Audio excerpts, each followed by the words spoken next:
humide, mais légèrement, hein, pas de façon abondante. Je vais commencer à placer. Alors vous avez pensé à placer des lumières aussi au niveau de l'œil. Hein. Vous délimitez vos contours. Donc là où je vais mettre ma couleur, en fait, la couleur va circuler. Donc après, dans le choix de vos couleurs, aussi c'est pareil, hein, vous choisissez ce que vous avez envie. Moi j'ai envie de partir dans des bleus un petit peu profonds, ici. Vous testez votre couleur hein, sur la palette ou sur une feuille test. Et on positionne. Et on fait circuler, on patine.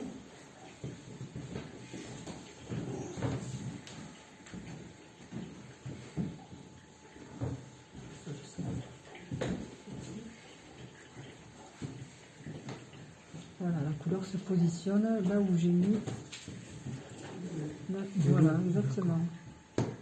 Donc du coup, ça circule bien. Je sèche bien mon pinceau. Alors comme j'ai le support qui est légèrement penché, automatiquement l'eau va tomber. Et là, je viens chercher dans les bleus un peu plus soutenus.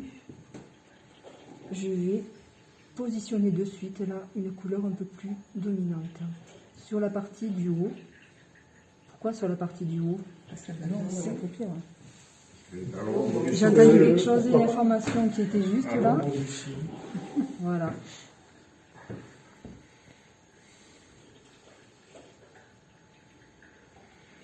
Et je viens patiner, je viens faire glisser cette couleur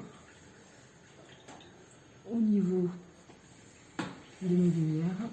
Alors bien sûr la pupille, je la placerai à la fin avec un Posca noir hein,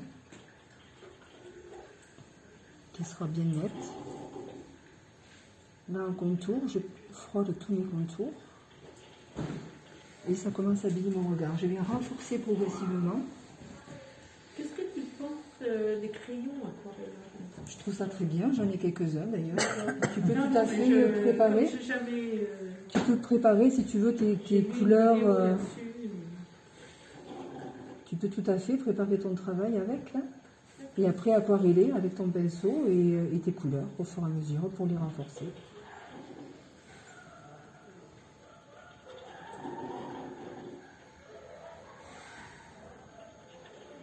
Donc là j'ai bien renforcé mon ombre. Maintenant je nettoie le pinceau, j'enlève le surplus.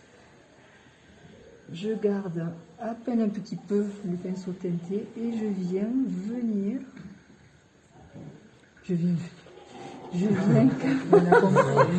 Traduisez, hein, quand je fais des boutades.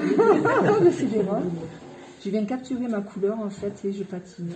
Voilà. Et là je travaille en finesse.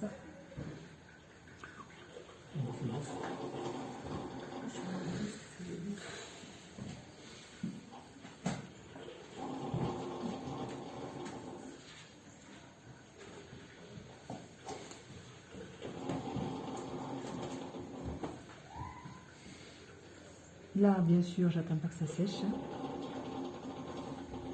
J'adoucis, je galbe.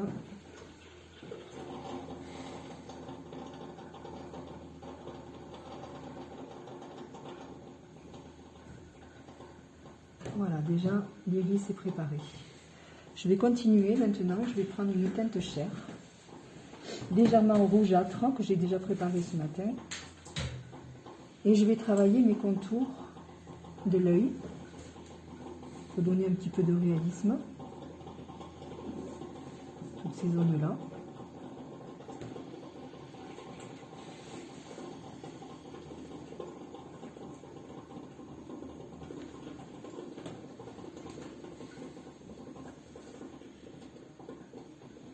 Là, on est en technique sèche, hein, quand même. On est dans un travail qui est précis.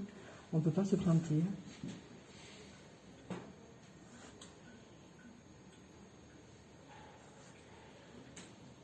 J'harmonise, je laisse quelques petites zones de lumière.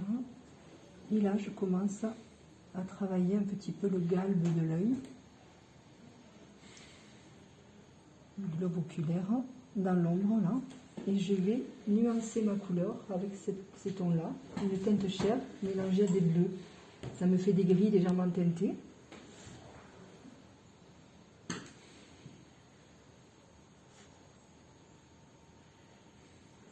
Donc j'évite de venir sur l'iris. Hein. Et si j'y viens, c'est pas grave, ben, on vient restructurer avec les pinceaux neutres. Et là, je galbe, je dégrade. Pinceau neutre, j'enlève le surplus de couleur, le surplus d'humidité, je lui redonne sa forme pointue et je viens galber.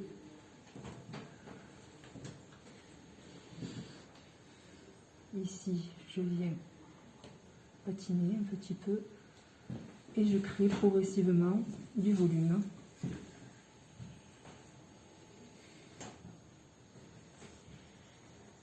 Je travaille la partie supérieure en évitant de venir frôler ce que j'ai fait. Je laisse à peu près 1 millimètre. J'humidifie un peu plus. Là, je vais travailler un peu plus contemporain. J'humidifie la zone où j'ai envie que la couleur s'exprime par elle-même.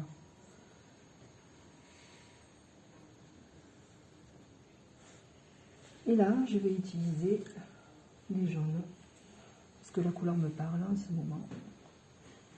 Et je pose mes couleurs.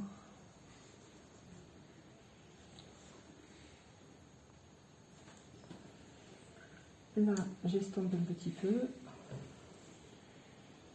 Je viens humidifier ici.